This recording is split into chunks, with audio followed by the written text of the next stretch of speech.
for houses, but everything is multiple offers and it goes right away. Still, if you don't have houses to show them, you call them. You say, you know what, I don't have right now houses to show you, but I have searched. There is nothing new. As soon as something comes up, I will call you.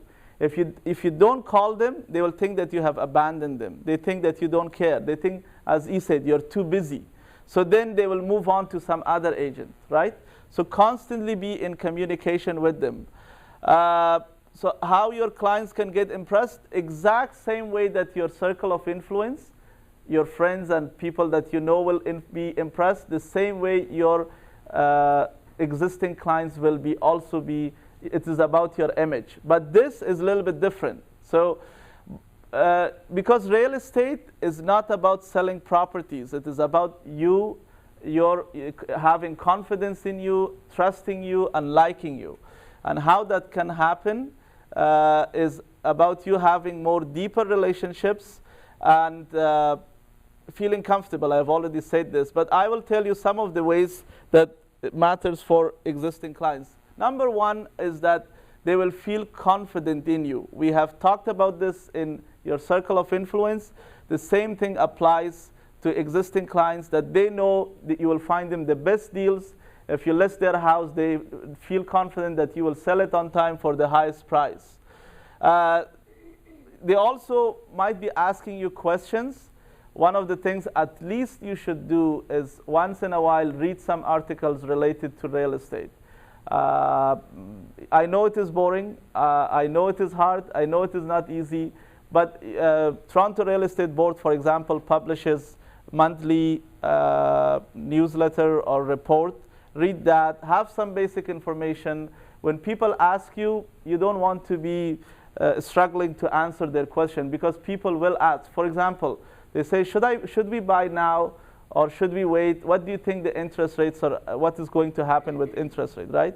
So you might want to have some answer with some backup that you have read somewhere about interest rates so that you can answer them. They have to feel confident that you are up to date with the information, right? So real estate salesperson is not just about selling that house, but also handling their inquiries related to real estate. And also, you don't want to be a sad, serious person when you're dealing with existing clients, right? Of course, you don't want to be too happy with this, like this girl. This is just an image. I couldn't find better. But you want to be, I mean, normal, regular person. Not too sad, not too serious, but also not way over, happy and loose. Of course, as I said, you don't want to you never ever bring your family problems in discussions with clients. You don't bring, what happened in family with clients. Of course, with certain clients, you get too close, and that is different. But in general, family issues, stay at home, or things that you're not happy in life, don't bring it with your relationship. Being happy and enthusiastic doesn't mean that you will not face some of the tough issues. For example, if their house is in bad condition and it is not selling, it doesn't mean you don't tell them. Of course you tell them. You have to let them know that you better improve the condition of your property, otherwise it will be hard to sell. One of the most common mistakes that in terms of image building that agents make is that they say, you know what, I don't want to be pushy. Right? What I have discussed so far, you might have thought that, I mean that you should not be pushy. And then when they think that they don't want to be pushy, they don't face the challenge and they're not assertive about things, and then clients will blame you. Let me give you some examples. For example, there is a multiple offer situation, and you say, you know what, there are 5 other offers. This property is worth $570. You can do whatever you want, and you will let them decide what they have to do, right? And then you submit the offer comes back, and they have to go for $570, right?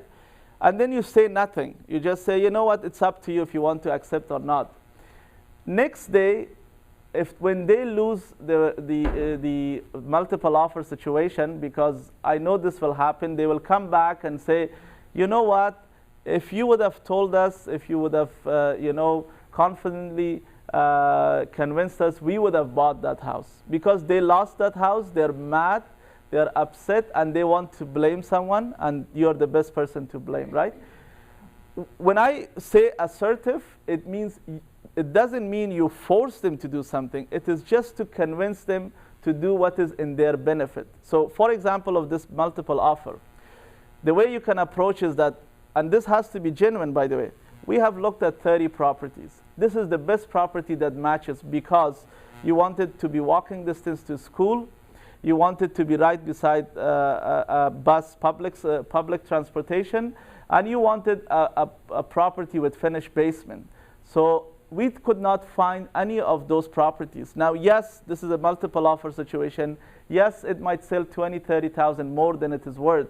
But I just want to let you know that it will not be easy to find this perfect or ideal match for you. We don't know, right? You did not tell them this. The next day, if you don't tell them this, they will come back and say, you did not provide us that information, right? So do not shy away by thinking that you're pushy. There is a balance between being pushy and being assertive. There is a difference, right? And I hope you guys are understanding what I mean by being assertive. So do not shy away, do not go away, do not ignore thinking that you're coming across pushy. So basically, to being assertive is to make people do something that is in their benefit. Are you guys getting the point? If you think it is in their best interest to do this, very firmly express yourself. If you think buying this house is in their best interest, just say it. They will appreciate. You think, you know what, I might lose this client, but they will think about it, and then they will think that you had their best interest in mind, and that's why you are assertive. You convince them to do something that is in their best interest. Okay? So if you believe something is in their best interest, just express yourself and just say it. Okay, so, and then we're talking about, by the way, these numbers, this is number 4. We are talking about how to build your image in front of your existing client. So going above and beyond is one of them. For example, if they're moving, you call them and remind, you say, you know what, did you call utility companies? Did you call your phone that you're moving? They might have already done it, but this is something above and beyond, and they will appreciate and build the trust. Or for example, couple of weeks before closing, you want to make sure that they have contacted the lawyer for the closing, right? Or for example, they have kids and they have moved to a new neighborhood. You want to, send them a list of schools that is in that neighborhood, and you know what, you move to this neighborhood, so this is the list of libraries. These are the list of places that you can take your kids for swimming. This they will appreciate, right? This is again about building that image of yours in front of your client. And these are some of the best ways that you can do that. So your nurturing relationship or building the image does not stop with the existing clients. It has to continue even after closing. Is everyone okay? Is everyone awake? Yeah. We will go for lunch soon. So this has to continue after even closing. You have to nurture that relationship. You close the deal doesn't mean that you move on and forget about these people. Let me remind you, some of you that it might have skipped your mind since the beginning of the session. Let me remind you again that this business is about referral, and we are trying to build a referral system. We have moved on from your existing circle of influence to existing clients. Now we are talking about people that were your clients and they have closed, and you don't want to move on. You don't want to abandon them. And I will share some of the stats that will wake you up. So you want to call them back and say, you know what, if there is something wrong with your house, call me, maybe I will help you. I know these resources that can help you. After a week of their move, maybe you can call them and just touch base and say, how did the move go? Did you guys fit with the space? How are things going? These are just the calls that they will appreciate, that you did not cash your check and you walked and they never hear back from you, right? It is about the image that you want to build with them. Some agents do this, what it is called housewarming party. It depends on the relationship that you have. For example, you bought a house for someone, and after a few weeks that they have moved in, you coordinate with the owner of the property, you invite their friends to the house, not your list, by the way, their list.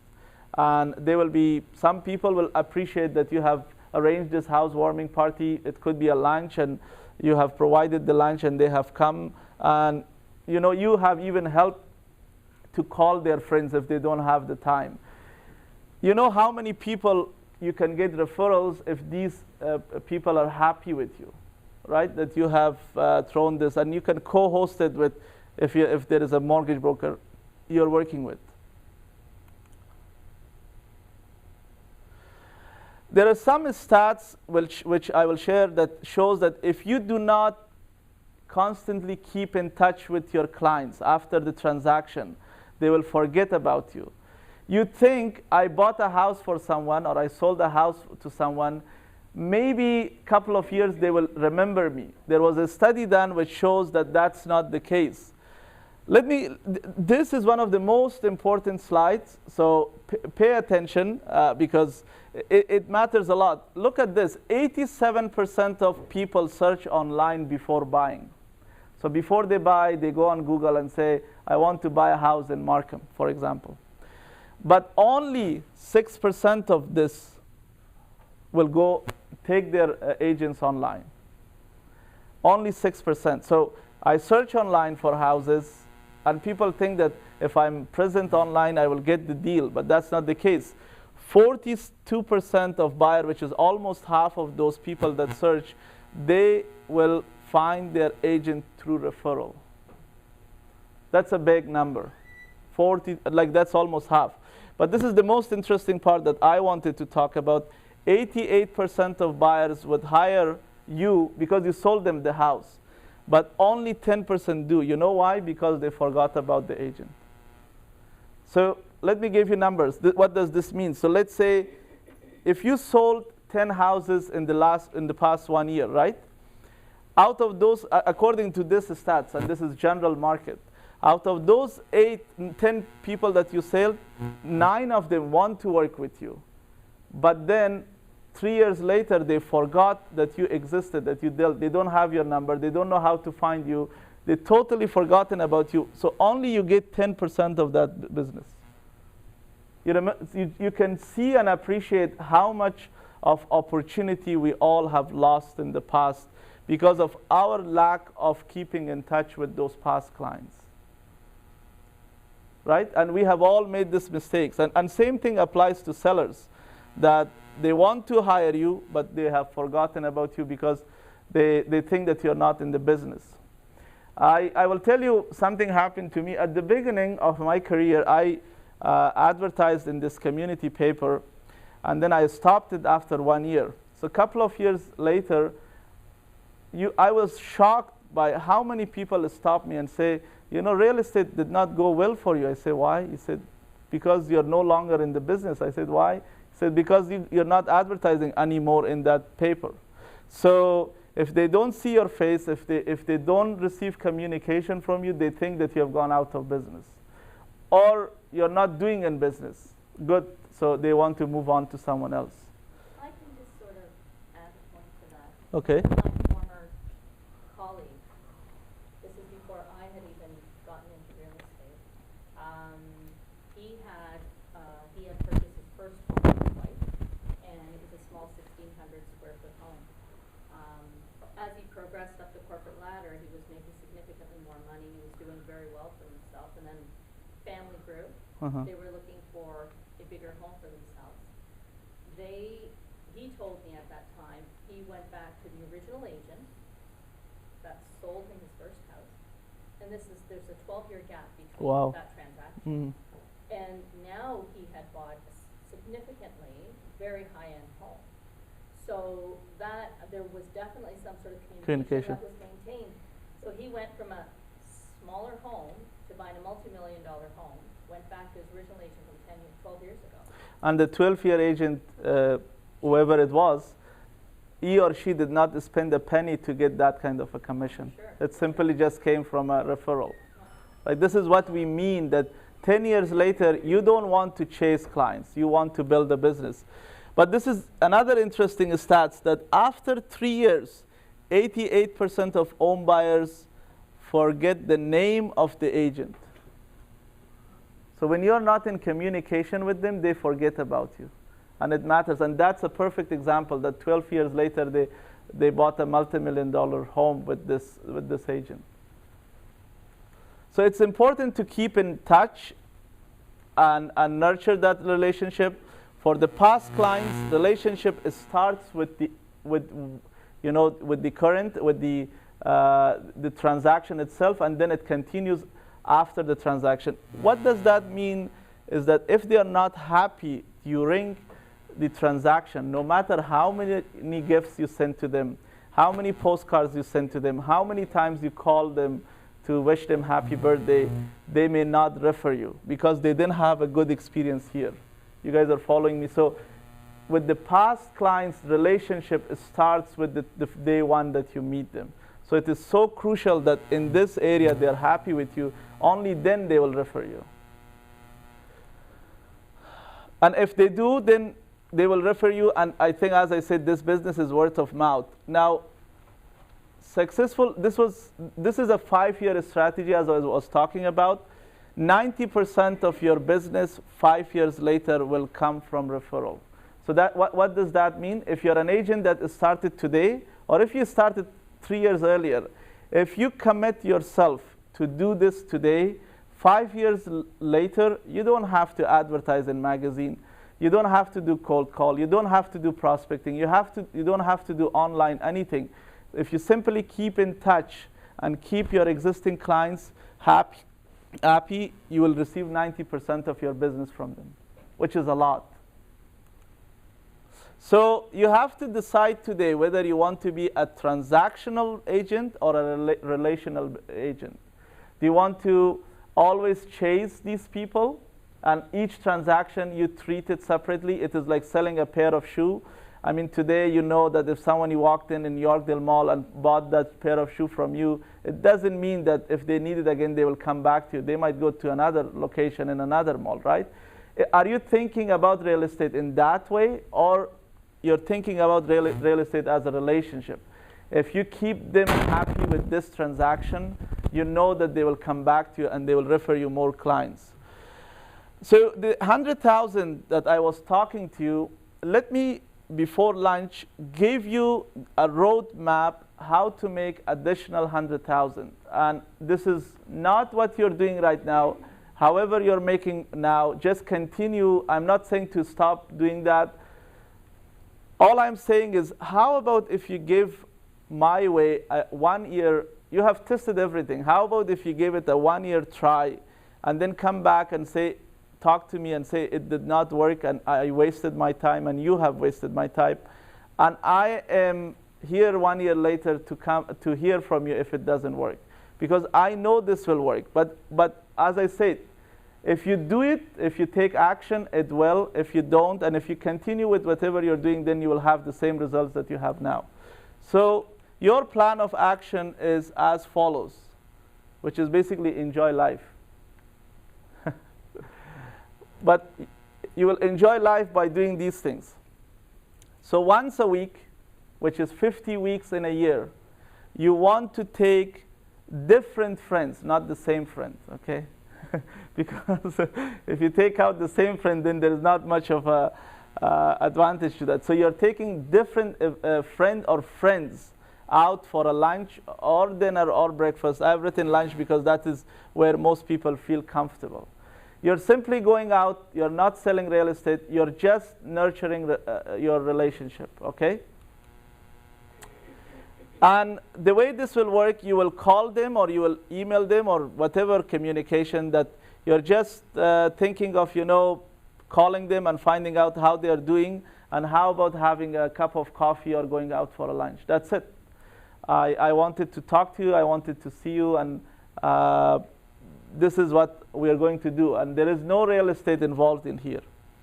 So that is once a week. Once a month, as I said before, you're going to go to places where your circle of influence comes.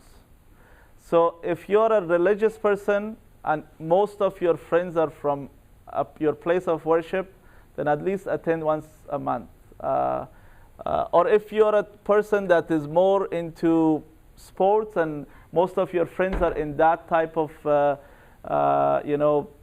environment, then you want to go to those type of functions and programs. It depends on your personality. That's why I insisted enjoy. Whatever you're enjoying, whether it is a neighborhood function or your circle of friends have some type of function, whatever is the case, so you should schedule to go out once a month and, for a lack of better word, network and nurture your relationship with them.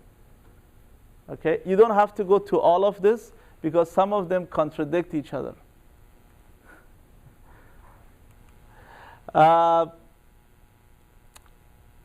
So you guys are getting what I'm saying? So once a week we went to lunch with different friends, not same. Once a month we went to networking, not general networking, where our friends come, okay? Not everywhere, just where our friends come. Once a month, see, I'm not telling you to be active on Facebook every day, although some of you might be like spending a couple of hours on Facebook, but at least once a month you should post something on social media, your picture mainly, at least once a month, so that people know. By the way, your social media friends, try your best to make your circle of influence your friends. If you have 5,000 people and they're not your circle of influence, there is not much of a value that you can provide. Somebody in Mozambique or in South Africa or wherever can like you and can comment on your picture, but they will not give you a real estate deal. I mean, they might, but it's very rare, right? So you want to have people that you know in your circle of influence that you think that you can work with as part of your social media, and then they know. And this picture should not be boring. It should be something that you have done in the past 1 month, such as you have gone for a vacation. I don't like this picture to be me selling a house or something like that. You just want to show that you're a normal, regular person. Your friends, your circle of influence, your existing clients already know that you're a real estate agent, right? This is more about establishing a personal relationship. Remember, we were talking about sharing an article to help your circle of influence. Once a month, try to find something that is helpful and send it in their way. Remember, we were talking about an article about parenting or about marketing. In any way, shape, or form, you know what their pain is. You know what their problem is. You just want to do something to help them out. It could be even not an article. For example, you they bought a new house and they need insurance or whatever. They have a 6-year-old and they want to go to school and they're looking for some kind of RSP, the education program, and you know someone and you trust, you want to refer them or send them something to their benefit. Something that you want to show that you're helping them, okay? And of course, once a month, you want to call them and ask them how they are. That's it. So this is your circle of influence, that these are the things that you do. What we are trying to help you do here, we had a bowling. Unfortunately, most of you did not attend. We are trying to work on this one to go everyone on a cruise, and I don't know how many of you will be excited. This might be sometime in the month of August, Nilo? Yeah, so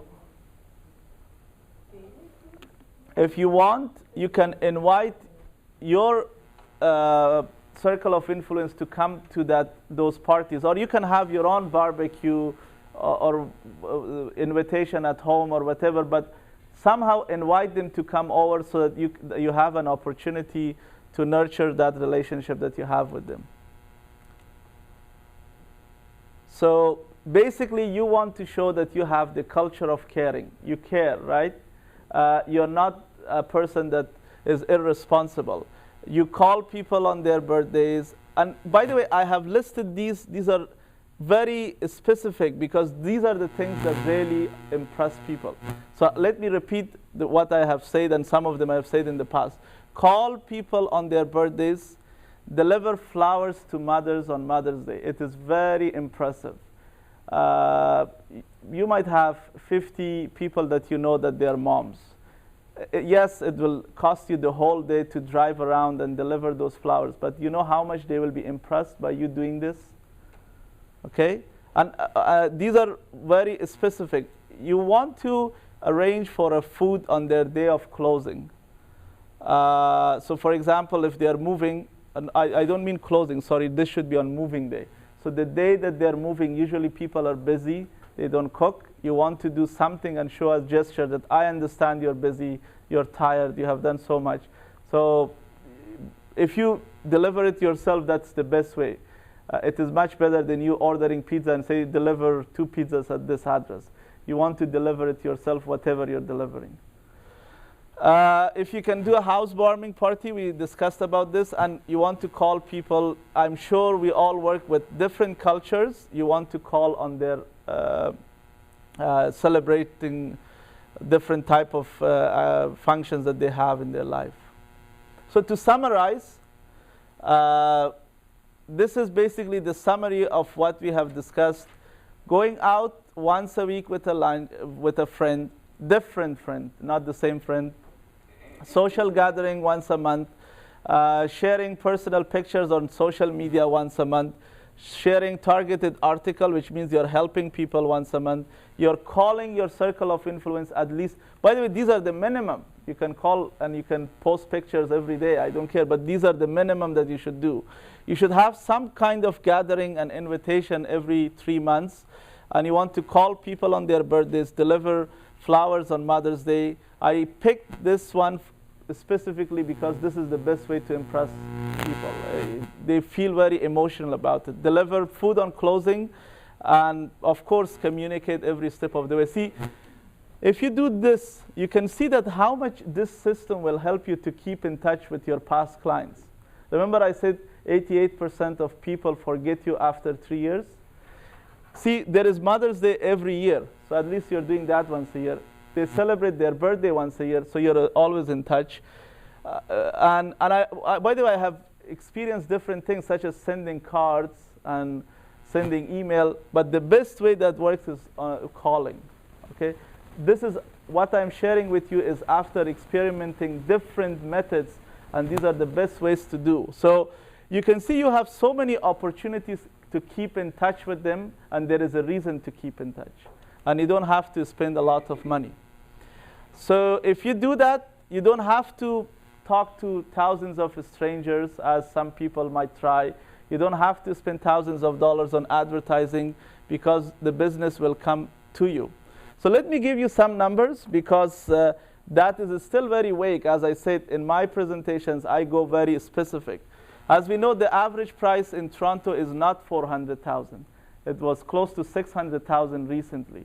But I have taken a very conservative number, because some of you might work in some areas that the average price is $400,000. For example, if you're working in Oshawa, that might be the case. Or if you're working way up north or way east or in Brampton, I'm not saying it is $400,000. In Brampton might be $500,000. But I have taken the lowest possible average price to show you that how it is possible to make $100,000.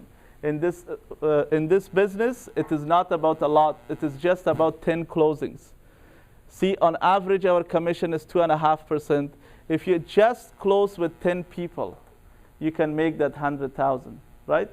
This is not about hundreds of people. It is just about 10 people. So let me give you a couple of facts. So this is one fact, that the average price is $400,000 and average commission is $10,000. Every 3 people, out of every 3 people that you know, one of them knows someone that can refer you business, right? So 30%.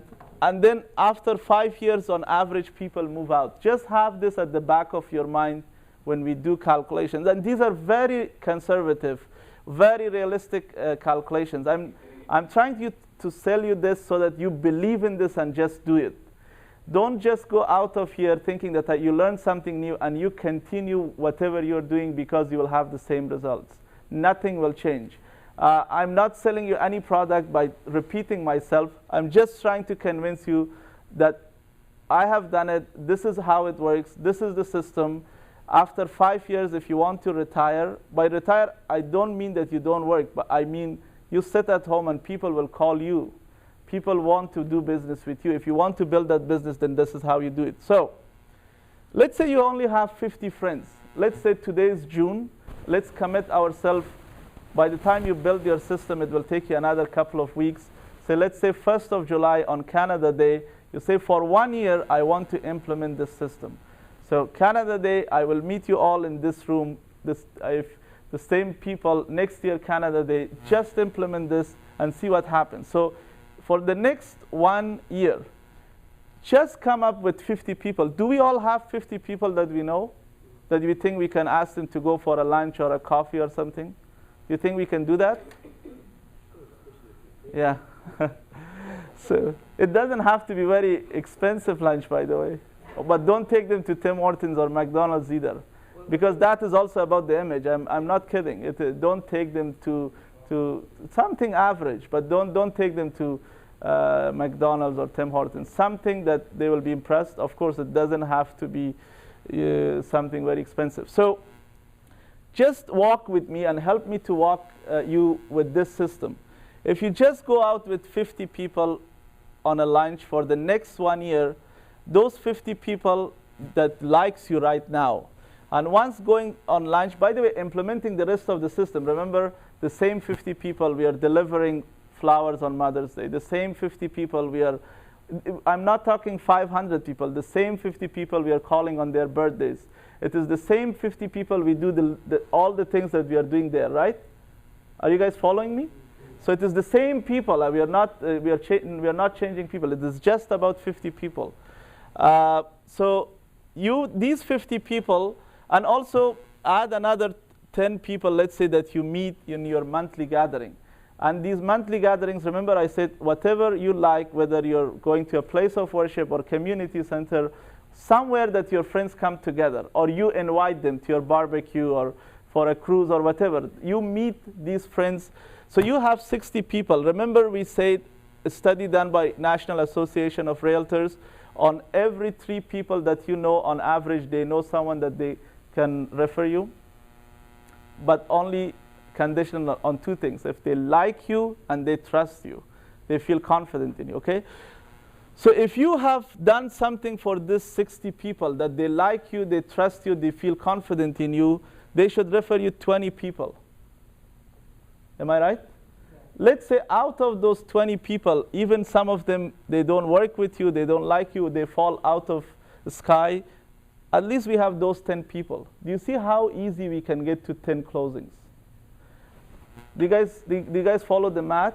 And it is not about a lot of people. And as I said, you have given a lot of trials to other options. You have done door knocking, you have done cold calling, you have advertised in your community paper, you have advertised in magazines.